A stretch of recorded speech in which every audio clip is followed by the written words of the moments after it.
Saudara-saudara terkasih, haleluya. Salam sahabat, hari ini tanggal 18-19 Maret tahun 2026. Nabire pada saat ini dari alamat Rumah Doa Segala Bangsa di Nabire, Provinsi Papua Tengah, kami kembali menyiarkan kabar berita tentang berita yang kudus dan tidak terbinasakan tentang rahasia-rahasia ilahi yang Bapa sembunyikan di atas Papua dari berabad-abad lamanya. Kali ini saudara-saudara terkasih, saya datang menyampaikan tentang Bait Salomo, Bait Yahweh Salomo yang dibangun di Yerusalem. Ya, jadi dalam hal ini Bait Yahweh Yerusalem yang pertama dan yang kedua. Sekarang yang ketiga yang mau dibangun di Yerusalem, lagi ramai perang dunia ketiga di Yerusalem untuk memperebutkan lokasi tempat akan dibangunnya kembali Bait Salomo ketiga yang digerakkan oleh Zionis. Dapatkah mereka membangun Bait Salomo itu ketiga di Yerusalem? Satu. Yang kedua adalah apakah Bapa Yesus di surga menghendaki untuk mereka membangunnya? Yang kedua. Yang ketiga, Bait Salomo pertama itu apakah betul di Yerusalem sana? Haleluya. Baik, untuk itu saya mengundang Anda untuk mengikuti apa yang Roh Kudus sampaikan tentang penyingkapan rahasia Bait Salomo pertama dan pembangunan kembali Bait Salomo ketiga di dalam dimensi roh di Papua, di rahim bumi Papua. Baik, untuk itu saya mengambil tema di sini adalah Bait Salomo pertama yang dibangun di distrik Tigi, Kabupaten Deyai, Provinsi Papua Tengah, Kepulauan Papua, telah dihancurkan oleh dosa dari moyang turun-temurun Papua itu sendiri maupun oleh bangsa-bangsa lain dari luar Papua, yaitu dari kaum-kaum Mesir, Yunani, Roma, dan Babel. Baik, dan itu sedang dipulihkan, diselesaikan, dan Bait Salomo ketiga sudah mau selesai dibangun di dalam dimensi roh di Papua. Selanjutnya, mari kita mendengarkan dulu dasar-dasar firman Tuhan yang menjadi dasar untuk bagaimana penyampaian firman Tuhan kami sampaikan berdasarkan logos firman Tuhan dan juga rema firman Tuhan dan pembukaan firman Tuhan. Baik, kita terlebih dahulu dengarkan firman Tuhan. Cinta untuk rumahmu menghanguskan aku. Orang-orang Yahudi menantang Yesus, katanya, "Tanda apakah dapat engkau tunjukkan kepada kami bahwa engkau berhak bertindak demikian?" Jawab Yesus kepada mereka, "Rombak bait Allah ini, dan dalam 3 hari aku akan mendirikannya kembali." Lalu kata orang Yahudi kepadanya, 46 tahun orang mendirikan bait Allah ini, dan engkau dapat membangunnya dalam 3 hari. Tetapi yang dimaksudkannya dengan bait Allah ialah tubuhnya sendiri. Kemudian sesudah ia bangkit dari antara orang mati, barulah teringat oleh murid-muridnya bahwa hal itu telah dikatakannya, dan mereka pun percayalah akan kitab suci dan akan perkataan yang telah diucapkan Yesus. Dan sementara ia di Yerusalem selama hari raya Paskah, banyak orang percaya dalam namanya, karena mereka telah melihat tanda-tanda yang diadakannya. Tetapi Yesus sendiri tidak mempercayakan dirinya kepada mereka, karena ia mengenal mereka semua, dan karena tidak perlu seorang pun memberi kesaksian kepadanya tentang manusia, sebab ia tahu apa yang ada di dalam hati manusia. Cinta untuk Selanjutnya, Itu tentang bagaimana bait Salomo yang dibanggakan atau bait Yahweh. Pertama Salomo telah dihancurkan setelah itu pertama oleh Raja Titus dengan mereka merusakkan dengan ditabisnya dengan darah babi. Itu menajiskan bait Salomo pertama. Yang kedua itu bait Salomo kedua yang dibangun oleh bait Yahweh yang dibangun oleh Herodes, disebut bait Yahweh Herodes. Nah, itu yang kedua. Nah, yang di sini Yesua berdiri di situ itu tentang ini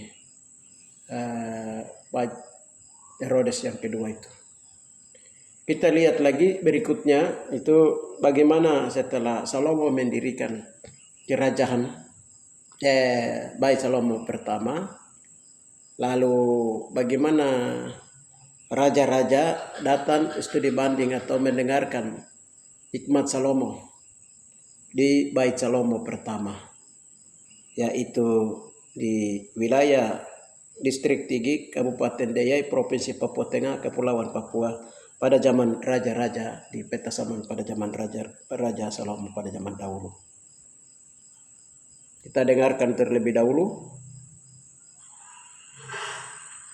Berdasarkan 1 Raja-Raja pukul 4:34 dan pukul 10:24, hikmat Raja Salomo yang dikaruniakan Allah sangat termasyur, sehingga raja-raja dan utusan dari berbagai bangsa di bumi datang ke Yerusalem untuk mendengarkannya. Mereka membawa persembahan dan mengakui hikmat luar biasa yang ada pada Salomo. Poin-poin penting hikmat Salomo menurut Alkitab. 1. Asal hikmat, Tuhan memberikan Salomo hati yang bijak, pengertian luar biasa, dan akal luas seperti pasir di tepi laut. 2. Keunggulan, hikmat Salomo melampaui semua orang di timur dan Mesir. 3. Bentuk hikmat, ia menggubah 3.000 amsal dan 1.005 nyanyian, serta berbicara tentang berbagai jenis hewan dan tumbuhan. 4. Dampak, ketenarannya membuat raja-raja lain mengirim utusan untuk mendengar hikmatnya. Dan 5. Contoh terkenal, kunjungan Ratu Sheba, Ratu dari Selatan, yang datang dari ujung bumi untuk menguji dan mendengarkan hikmat Salomo. Kisah ini menunjukkan pemenuhan janji Tuhan akan hikmat dan kekayaan kepada Salomo, yang menjadikannya raja paling bijaksana pada masanya. Ya, ini bagaimana raja-raja dan ratu-ratu datang mendengarkan hikmat Salomo. Ya, dan Salomo dengan hikmatnya yang dari Tuhan berikan kepada dia dapat membangun bait Salomo dan lain-lain sehingga kerajaannya menjadi kerajaan yang paling termansur sampai Yesus berkata bahwa tidak ada kerajaan seperti itu yang akan dibangun di muka bumi. Sebelum dan sesudah dan setelah Salomo bangun dan sesudahnya itu tidak akan bisa orang membangun kerajaan seperti itu. Haleluya.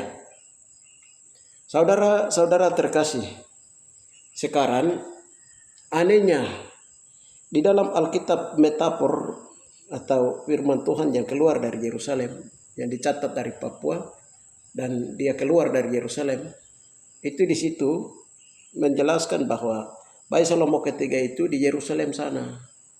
Haleluya.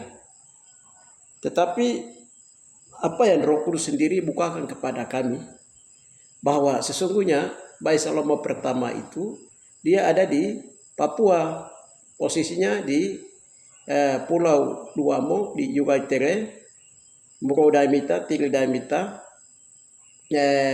di distrik Tigil, Kabupaten Deiyai, Provinsi Papua Tengah, Kepulauan Papua.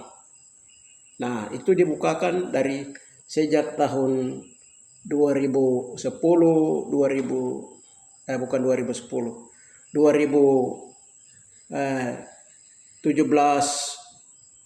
18, 19 itu sudah mulai dibukakan rahasia itu. Rahasia tentang bait Salomo sesungguhnya ada di Papua. Jadi saya tidak terlalu banyak bicara, nanti bisa ikuti di saya punya channel yang lalu tentang bait Salomo. Itu sesungguhnya ada di Papua. Ya, dan pembangunan kembali Bait Salomo yang ketiga atau disebut dengan rumah Yahweh Yakob itu, rumah Yahweh Yakob yang ketiga yang sedang dibangun oleh Tuhan di dalam dimensi roh di atas Papua, di tempat yang semula dalam dimensi roh. Haleluya. Di rahim bumi Papua, itu dalam dimensi roh itu sedang dibangun dari tahun sekarang sudah hampir 7 tahun itu di dalam dimensi roh sedang dibangun Bait Salomo itu atau Bait Yahweh ketiga. Jadi di sini sekarang sudah sampai di pemulihan ini terus dilakukan. Pemulihan Bait Salomo ketiga itu sedang dilakukan dan dibangun oleh Yesus sendiri tentunya. Dan kami sebagai alat atau alat-alatnya yang dipakai untuk memulihkan Yerusalem, Bait Salomo Yerusalem yang ketiga, pemulihan Sion, pemulihan Yerusalem, Bait Yahweh ketiga itu yang sedang dibangun di dalam roh. Jadi kami hanya kerja 1, Yosua kerja 9, dia sendiri membangun menyayangi Sion, dia sendiri sedang membangun Yerusalem, sedang memulihkan keadaan Bait Salomo. Saudara-saudara terkasih, haleluya. Sekarang dengan cara bagaimana supaya Bait Salomo itu dibangun? Jadi dulu pada waktu pertama Tuhan menunjukkan kepada kami itu Bait Salomo dengan segala perkakas di dalamnya itu memang dihancurkan sama sekali oleh marga kaum pribadi suku bangsa di Papua, orang-orang Papua itu sendiri pada zaman Raja Salomo pada zaman itu, dan juga dari orang-orang dari bangsa-bangsa luar dari Papua pada zaman itu. Dulunya itu Mesir itu dia ada di daerah Maluku, Babel dan sekitarnya itu dia ada di daerah Jawa. Terus Yunani, Romawi, mereka ini semua terlibat juga di dalam perusakan ini.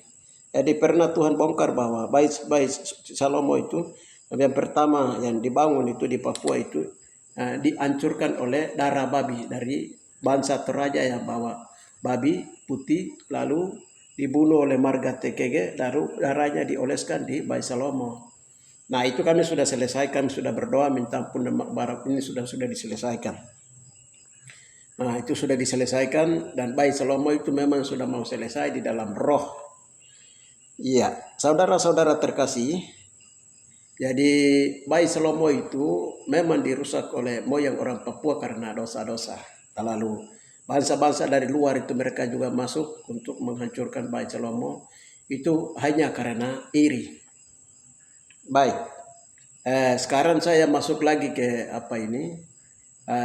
sejamannya Bait Salomo pada zamannya.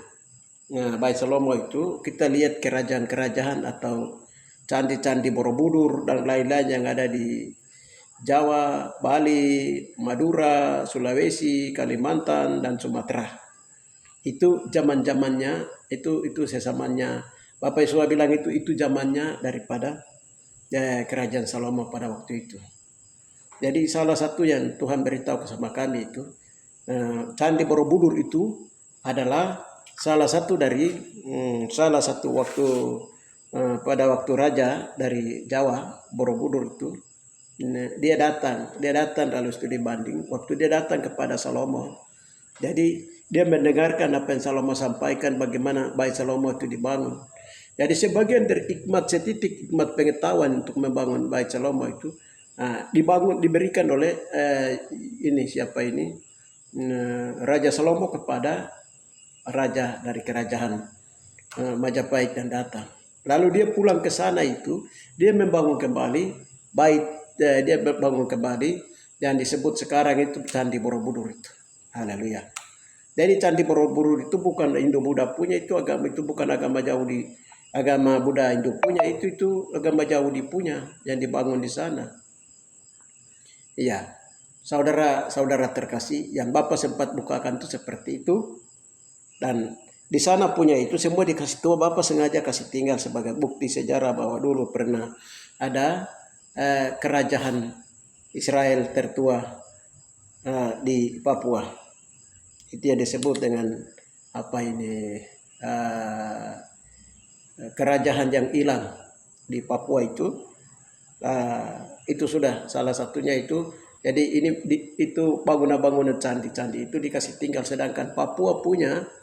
Nah, ada beberapa kerajaan di Papua ini punya itu semua Tuhan hancurkan, hilangkan semua karena dosa umat manusia. Dan itu sengaja juga Tuhan buat seperti itu. Nah, karena dosa-dosa yang dilakukan. Saudara-saudara terkasih di dalam Yosua HaMashiach Adonai. Ya, ini kita telah tahu. Sekarang saya mau kembali lagi bersaksi melalui rema. Rema itu petunjuk penglihatan. Jadi begini, baru saja kemarin 2 hari lalu, jadi ada rencana dari keluarga saya yang mau datang berkunjung karena libur berkunjung di Borobudur. Jadi sebelum berangkat itu harus berdoa dulu. Kami berdoa begini, Bapak memperlihatkan ayat tentang Yakobus 3:10 tentang dari mulut yang sama mengeluarkan berkat dan kutuk. Setelah itu firman itu keluar, lalu sampai dekat dengan masuk ke wilayah Semarang, Bapak masuk ke wilayah Candi Borobudur. Nah, Bapak perlihatkan lagi suara, perdengarkan suara bahwa Candi Borobudur itu akan dihancurkan. Suara seperti itu, suara Tuhan. Tapi saya rasa lain. Jadi ini coba nanti kita berdoa tanya Tuhan.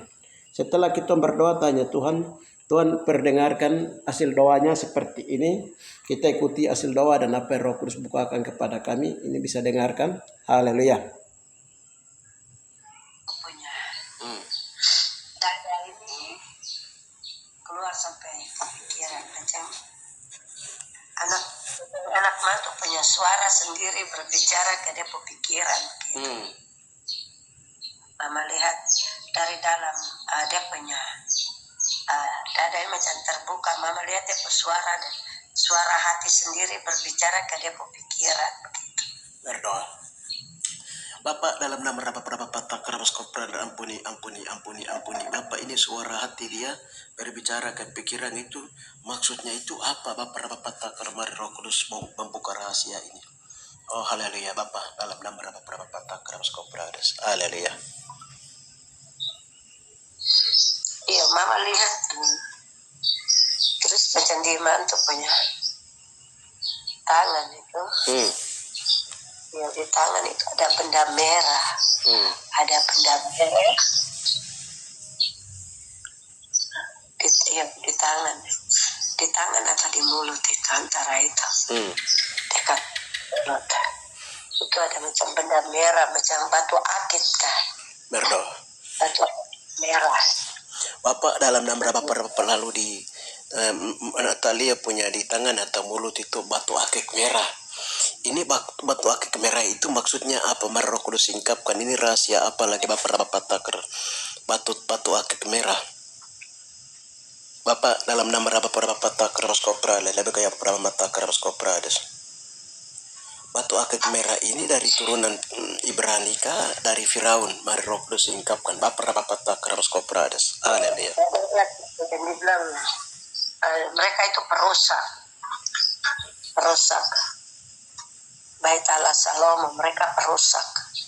Berdoa. Dan mereka punya dalam tangan itu panah.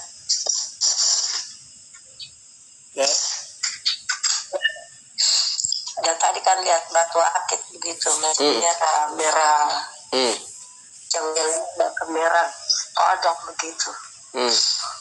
Nah, dan itu dalam mulut dengan tangan itu panas. Mereka perusak Bait Allah Salomo. Ya, Bait Allah Salomo, orang itu perusak. Berdoa. Bapak, dalam nama Bapak Takaramas Kopra, lebih ke Bapak Takaramas Kopra. Mereka ada minta pada saat ini, minta doa. Natali juga Bapak Takar Raja Firaun, Bapak Takaramas Kopra. Bapak di lalu Bapak Takaramas bergerak ke wilayah wilayah Salomo, Bapak kerajaan Salomo, Bayi Salomo lalu. Mereka punya dalam mulut mereka, dalam tangan mereka itu adalah mereka merusak Bayi Salomo, Bapak Rapapata Kerabas Kopra, Lebo Kopra Mata Kerabas Kopra. Ampuni, ampuni, ampunilah kita berperkara firman Tuhan. Walaupun dosa seperti kirimisi, akan kurban putih seperti bulu domba, hai kaum turunan dari Firaun Mesir. Bapak walaupun dosa seperti kirimisi, akan kurban putih seperti bulu salju, hai kaum Ibrani turun temurun. Bapak takar kaum pemberontak, Bapak perusahaan. Ketika kamu datang dan merendahkan diri di pengadilan Yosua, Bapak takar raskopra dan takar. Isop bilur darah Yesua berbicara, Bapak takar menghapus dosa-dosa perusakan Taman Eden, perusakan Bayi Salomo, Bapak dengan mulut, dengan lidah, dengan mulut dari kaum turunan Firaun, Bapak dari kaum turunan Ibrani. Bapak isop bilur darah ampuni. Terus mama lihat yang punya jari kaki itu macam ini berjari dan jari telunjuk itu tuh seperti pisau. Jadi mereka masuk itu macam mereka tendang barang-barang yang ada di dalam itu macam pisau yang tusuk kasih bongkar barang-barang alat-alat di dalam bait Allah itu. Bapak dalam pada waktu Raja Titus itu masuk ke Salomo untuk bikin rusak Bayi Salomo itu sesungguhnya dari kaum Firaun dari Mesir, Bapak takar dari Ibrani dan masuk Bapak dalam nama Bapak dan sedang bongkar rahasia ini kan. Itu semua gabungan, mereka dalam wilayah gabungan begitu. Dan mereka masuk itu emosi karena bait Allah Salomo. Karena Salomo punya hikmat yang besar sampai menundukkan mereka, menguasai mereka. Jadi mereka marah itu semua dalam keadaan emosi. Oh, Bapak takar raskopra ladap, ampuni keluarga kaum Firaun di Mesir, ditanimbar dari kaum turun temurun. Bapak takar dari Bapak takar Ahmad dari Mesir kuno, dari Yunani kuno, dari Romawi kuno, Bapak takar raskopra dari Firaun kuno, Bapak Mesir, Bapak takar raskopra lalu Bapak mereka gabungan dari Jawa kuno, Bapak ampuni Babel kuno, Bapak takar raskopra dari Ahmad merendahkan diri, Bapak rombongan ampuni Bapak takar raskopra lalu Bapak takar raskopra. Puji Tuhan. Ampuni keganasan dari Firaun, dari Babel, Bapak dari Jawa. Ada berkaya Bapak takar dari Maluku Bikus Korea, Bapak pada zaman itu mereka datang di juga ciri-ciri baru di Papua. Mereka karena iri kepada hikmat Salomo, Bapak ampuni. Amudoni yang bertambah Bapak ampuni. Berapa 12-13 batu-batu akik Bapak yang panas di macam air begitu, air dari atas. Kita lihat air terjun. Tapi ini orang lepas air dan tangan begitu. Lepas dan tangan itu dia turun deras itu. Kasih bersih orang ke badan semua. Pakaian yang lama yang tertempel di badan juga semua tampias. Dengan deras air itu. Untuk bersihkan semua. Sudah bersihkan semua? Sudah kakak. Tadi batu akik itu bagaimana? Sudah itu kan ibarat pakaian. Perbuatan tuh. Perbuatan mereka itu yang sudah dibersihkan. Merah kan bicara kemarahan. Pakai pisau itu berbicara mereka punya kata-kata kejam. Kata untuk kasih Allah.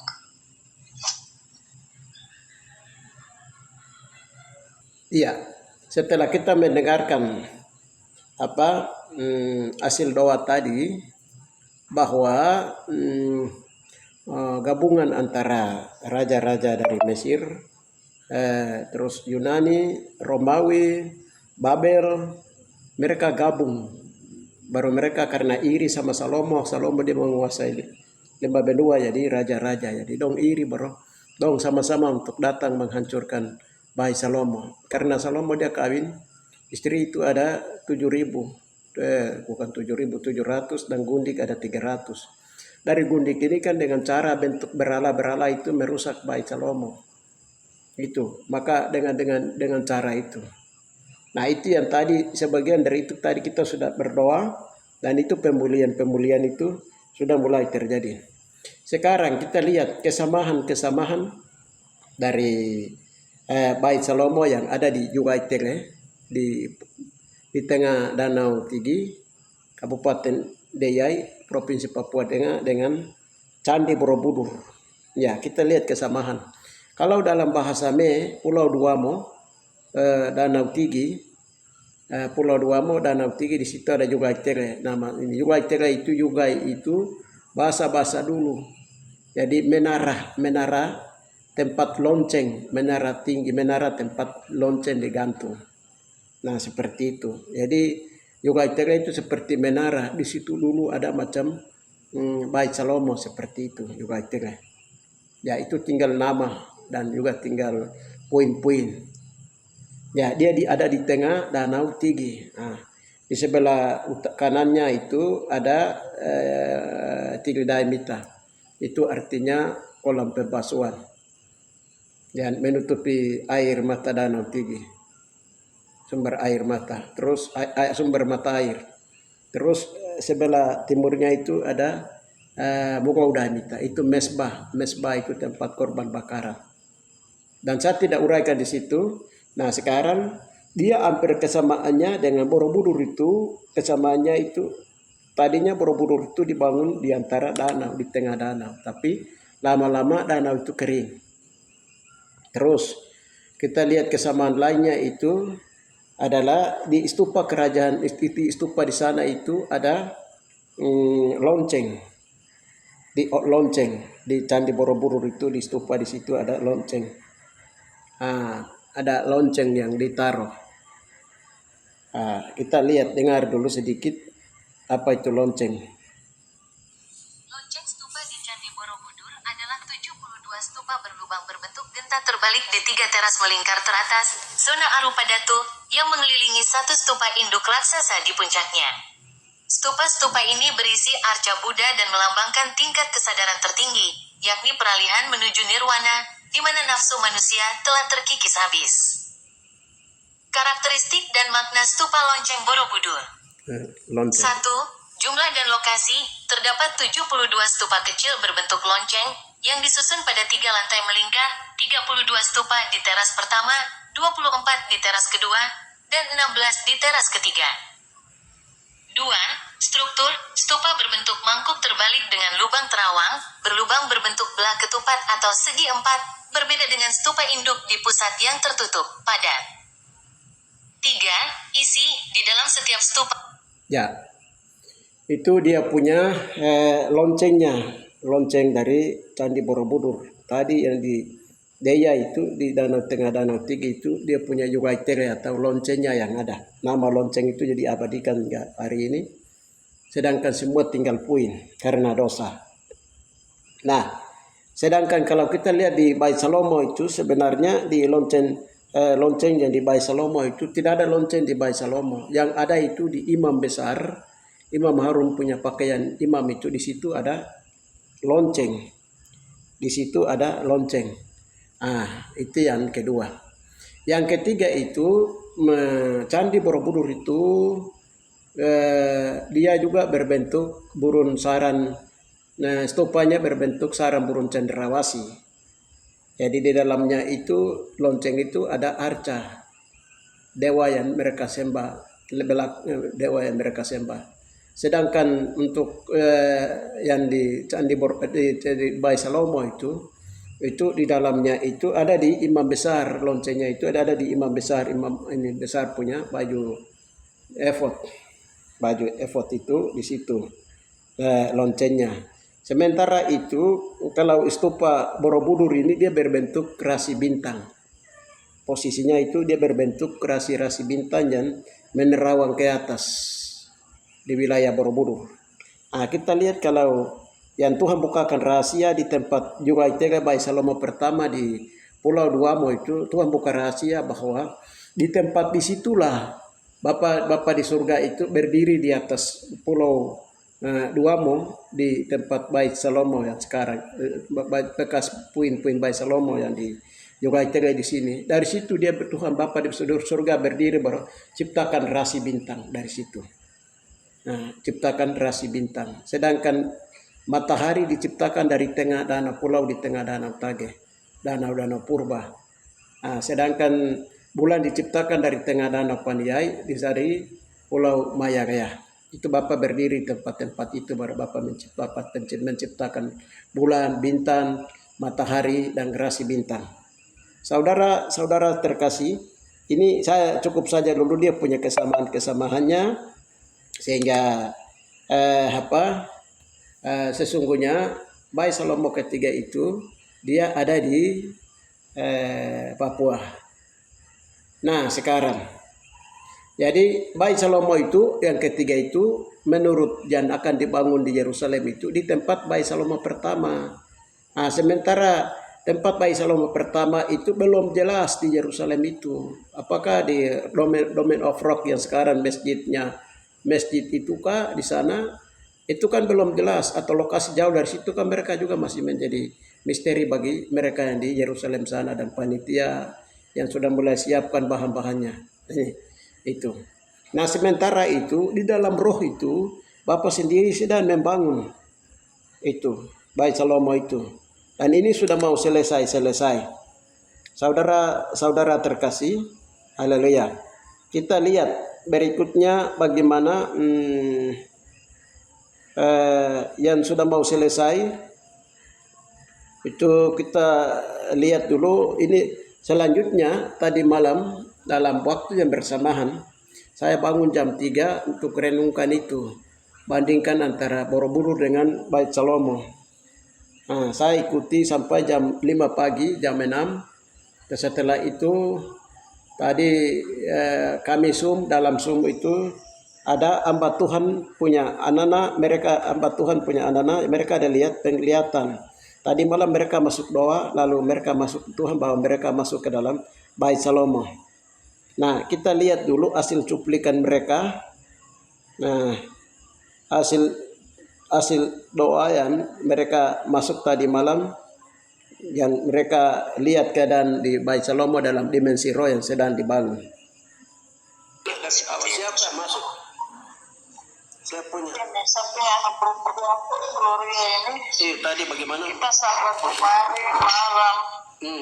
Sahabat bapak bukan sahabat, kita masuk lagi baru punya roh di bawah. Masuk dari halaman ke masuk sampai ke dalam, dia lihat berapa pintu tuh semua sampai dari luar api pencucian. Pokoknya dia lihat sampai masuk ke dalam, ada berapa pintu, dia masuk ke dalam, dia lihat apa meja roti semua. 7 pagi dia semua dia lihat.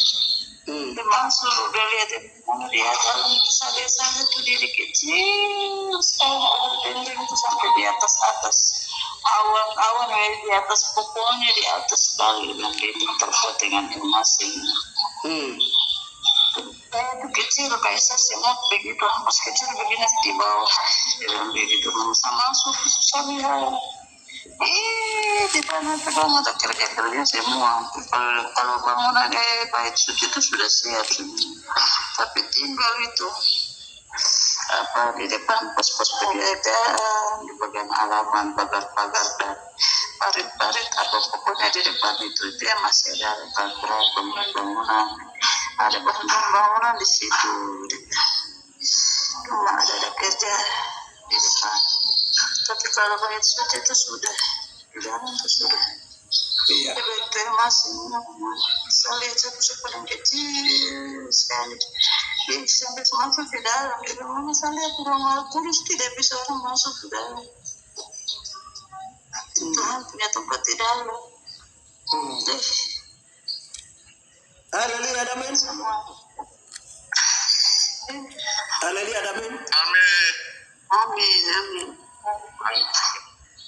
Saya duduk begini langsung macam saya bersumpah kasih lihat lagi. Ya, ini tadi kita sudah dengar bagaimana tadi malam hamba Tuhan ini dengan keluarga mereka masuk Udahlah, setelah kami buka ibadah Sabat kemarin, lalu mereka lanjut doa. Begini Roh Kudus bahwa mereka punya roh itu masuk di dalam Bait Salomo. Dan Tuhan perlihatkan bagaimana pekerjaan Bait Salomo yang Bapak Yesus sendiri sedang membangunnya. Kita di bumi hanya menopang kerja satu, Yesus kerja 9. Di dalam roh sedang diselesaikan, di dalam itu sudah alat-alat ruangan kudus, ruangan maha kudus, tabut peti perjanjian sudah dikembalikan ke dalam. Terus alat-alat ini semua sudah dimasukkan ke dalam rumah istana Bait Salomo itu, semua sudah mulai jadi, semua dari emas.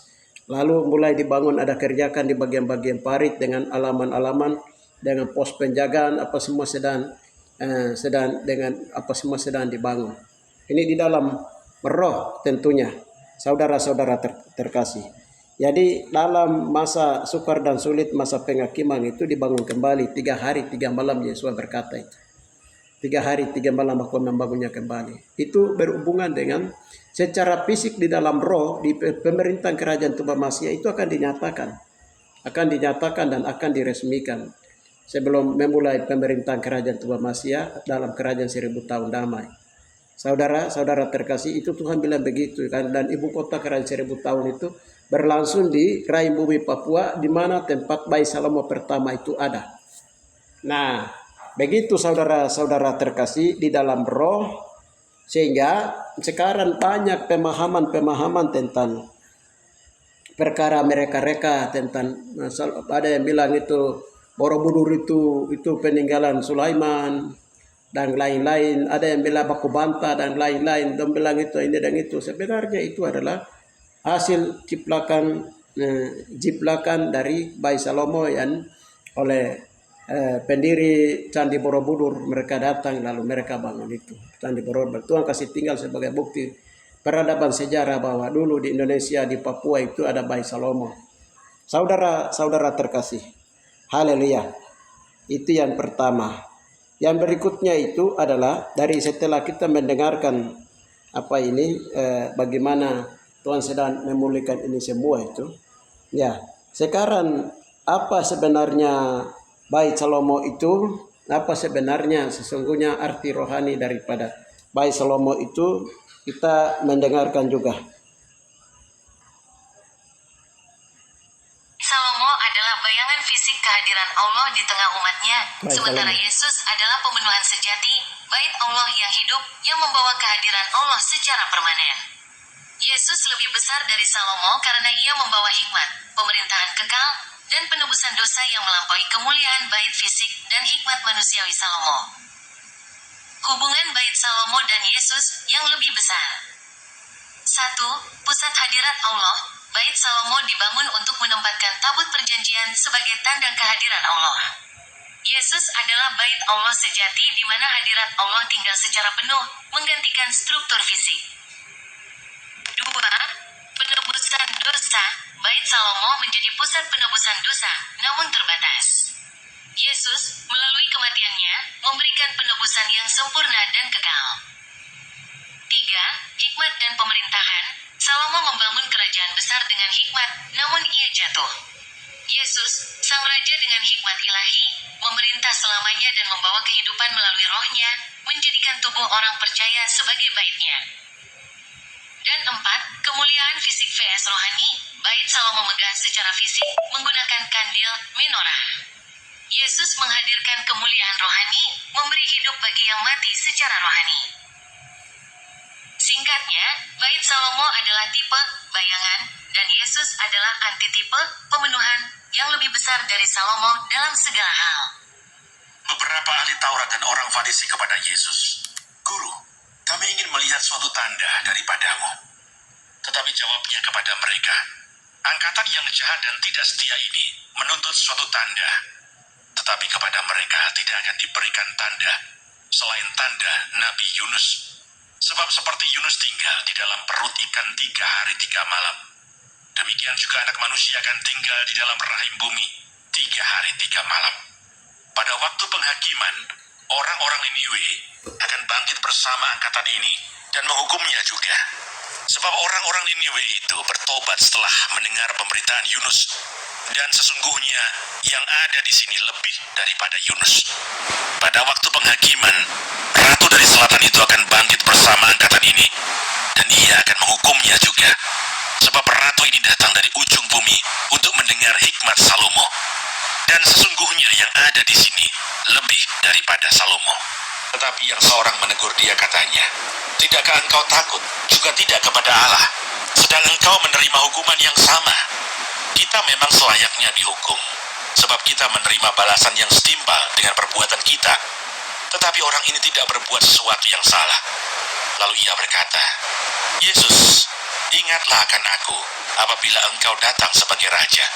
Kata Yesus kepadanya, "Aku berkata kepadamu, sesungguhnya hari ini juga engkau akan ada bersama-sama dengan aku di dalam Firdaus." Ya, Yesua, raja di atas segala raja, raja orang Papua.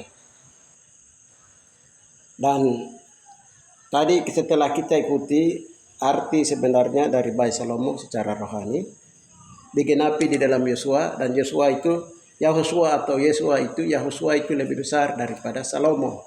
Karena segala sumber hikmat dan pengetahuan yang Salomo punya itu dapat dari Yeshua, Al-Masih Adonai. Sekarang penggenapannya akan digenapi di dalam Yosua. Yosua akan mendirikan kerajaan 1000 tahun damai di rahim bumi Papua, di tempat yang Tuhan tentukan dari keabadian. Itu ibu kotanya, itu dia tetap ada di rahim bumi Papua, tempat posisi Bait Salomo pertama itu berada, di rumah Yahweh Yakob.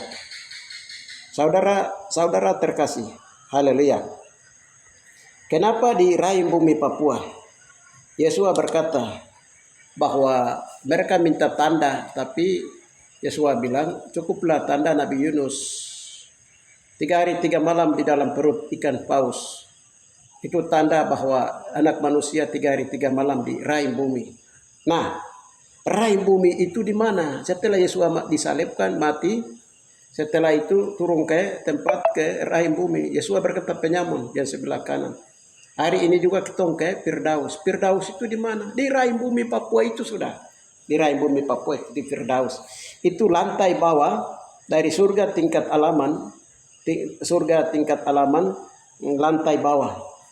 Di surga tingkat 1 lantai bawah. Di situ akan berlangsung kerajaan 1000 tahun damai. Saudara terkasih, haleluya. Kenapa? Haleluya. Berlangsung di Papua, bukan di Yerusalem. Haleluya. Bukan di Sion Yerusalem lama di sana, di Sion lama di sana, tetapi dia berlangsung di rahim bumi Papua. Haleluya. Haleluya. Saudara terkasih, kita dengarkan dulu apa ini firman Tuhan ini, kita dengarkan. Apa yang Yesus sendiri berkata. Kebun anggur. Dengarkanlah suatu perumpamaan yang lain. Adalah seorang tuan tanah membuka kebun anggur dan menanam pagar sekelilingnya. Ia menggali lubang tempat memeras anggur dan mendirikan menara jaga di dalam kebun itu. Kemudian ia menyewakan kebun itu kepada penggarap-penggarap, lalu berangkat ke negeri lain.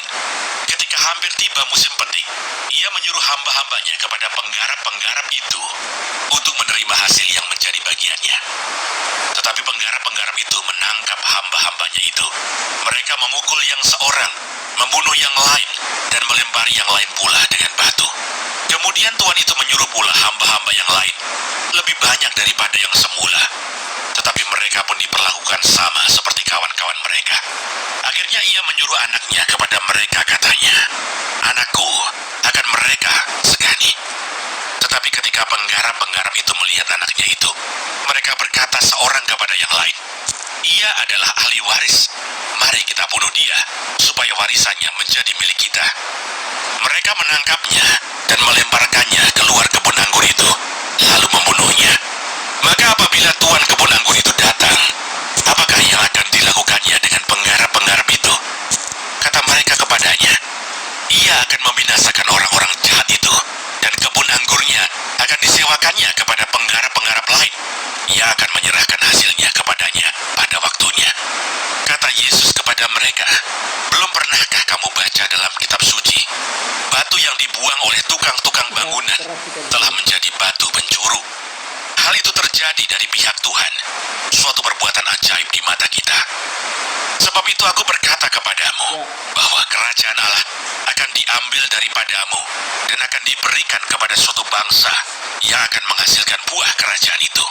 Dan barang siapa jatuh ke atas batu itu, ia akan hancur, dan barang siapa ditimpa batu itu, ia akan remuk. Ketika imam-imam kepala dan orang-orang Farisi mendengar perumpamaan ianya, dan mereka berusaha untuk menangkap dia, tetapi mereka takut kepada orang banyak, karena orang banyak itu menganggap dia nabi. Saudara-saudara terkasih, selanjutnya, jadi timur itu artinya tempat dosa atau tempat yang telah dirusak itu dibuang ke timur, dihukumkan ke timur. Ya, itu timur itu dalam Alkitab itu arti rohaninya seperti itu. Tadi kita dengar, jadi Tuhan sudah beritahukan kami bahwa sesungguhnya bumi itu dulunya satu, namanya Pangea. Ya, dia ada di Papua, termasuk juga semua lima benua itu dia satu di wilayah Timur Tengah sekarang. Ya, dulunya satu di situ. Tapi sejak dari Adam dan Hawa mulai jatuh dalam dosa itu, ya, Taman Eden itu dipindahkan ke rahim bumi Papua. Terus Salomo punya kerajaan tertua dari Israel, kerajaan tertua Israel itu mulai dari Raja Saul sampai dengan Jerobeam dia jatuh. Itu sudah mulai itu terus peristiwa lain, peristiwa Alkitab sampai terakhir Yesua mati di atas kayu salib itu. 3 hari 3 malam menjadi gelap itu pada saat Yesua mati 3 hari 3 malam menjadi gelap itu. Karena Yerusalem lama ini tercemar terus di situ, maka Tuhan mengukir Papua itu tempat terjadinya peristiwa Alkitab tadi itu. Tuhan melukis dengan tangannya sendiri, dia ambil tanah lokasi itu baru dipindahkan ke Papua menjadi Pulau Papua. Makanya pada waktu kami ketemukan batu karang yang berbentuk Pulau Papua di Pulau Mor itu, Bapak bilang begini, Papua ini adalah negeri lukisan tangan Tuhan sendiri. Jadi Bapak memindahkan semua itu ke Papua, dan Papua itu adalah tempat terjadinya peristiwa Alkitab dari generasi ke generasi. Nanti disebut jika DKI lintasan-lintasan peristiwa Alkitab yang terjadi dipindahkan melalui jalur apa? Jika DKI itu artinya bahasa roh, artinya Katolistiwa. Jadi semua lintasan peristiwa itu dipindahkan mengikuti garis Katolistiwa dari bujur timur ke bujur barat. Makanya Yesus berkata dalam Matius 24-27, seperti kelak kedatangan anak manusia, kilat yang meloncar ke cakil, meloncar sampai dari sebelah timur sampai ke sebelah barat. Demikianlah kelak kedatangan anak manusia. Markus 16:8c, berita kudus tidak terbinasakan, dia akan datang dari timur ke barat tentang keselamatan yang kekal itu. Jadi semua peristiwa Yesus lahir sampai terjadinya Alkitab, sampai nanti kerajaan 1000 tahun di ibu kotanya di Papua, di rahim bumi Papua, itu semua akan terjadi dan sudah terjadi dan memang akan terjadi di Papua. Saudara-saudara terkasih di dalam Yeshua HaMashiach Adonai. Haleluya. Lalu itu kapan terjadi? Haleluya. Yeshua berkata bahwa apabila kamu dengar bahwa pohon ara kalau sudah mulai melembut dan mengeluarkan tunasnya. Pohon ara itu tanda, lambang itu artinya 12 suku Israel itu ketika dosa mulai diselesaikan, maka akan ada satu masa kemasan bagi 12 suku Israel itu akan terjadi di tempat tanah tumpah darah Yeshua, yaitu di Papua. Yaitu Tuhan akan berikan 3,5 tahun Papua merdeka, itu dalam 3,5 tahun Papua itu akan merdeka. Itu dalam rangka penyatuan 12 suku Israel di tempat tanah tumpah darah Yeshua. Setelah 3,5 tahun itu sama waktu itu sama dengan Yeshua 3,5 tahun beritakan Injil di atas Papua. Saudara-saudara terkasih, itu sama. Jadi itu diberikan, lalu dia akan terjadi peralihan masuk ke pemerintahan kerajaan Tuhan Masiah. Begitu saudara-saudara terkasih di dalam Yeshua HaMashiach Adonai. Itu saja yang bisa saya sampaikan supaya jangan kita lekas bingung, jangan kita rasa ini itu. Ini tadi pagi ini memang saya disuruh sampaikan. Tuhan bilang begini, kamu harus sampaikan, tetapi sampaikan tentang apa yang aku sedang bukakan rahasia itu supaya orang-orang mendengar, supaya ketika hal itu terjadi dan memang itu Tuhan akan datang dan itu akan terjadi, supaya jangan banyak orang itu manusia itu kaget bahwa Tuhan akan datang dari sebelah timur, dari tempat matahari, larai matahari dari Papua. Mari kita berdoa. Bapa yang baik, di dalam nama Tuhan Yesus, Hamba telah menyampaikan rahasia-rahasia yang sedang engkau berbukakan dari berabad-abad lamanya, engkau sedang beritahukan. Sudah kami ekspos berita-berita ini dalam berita yang kudus dan tidak terbinasakan ke segala penjuru bangsa-bangsa.